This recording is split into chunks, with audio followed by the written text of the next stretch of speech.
Такое вкусное мороженое вы никогда не купите в магазинах. Вот все, что нужно для его приготовления. Берем глубокую тару и наливаем предварительно охлажденные сливки жирностью 33%. Добавляем немного соли. Берем блендер и взбиваем сначала на малых оборотах.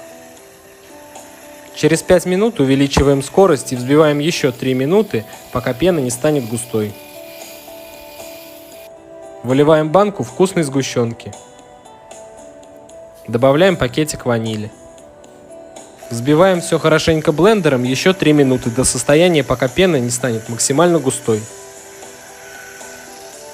После того, как подготовили будущее мороженое, вырезаем вафельные коржи по форме контейнера, укладываем вафлю на дно контейнера и наливаем мороженое в том количестве, которое вы хотите видеть. Накрываем сверху вафлей, немного прижимаем руками и отправляем в морозильную камеру на 5-7 часов. После этого достаем из морозилки готовое мороженое, вынимаем из контейнера и режем на брикеты желаемого размера. Приятного аппетита!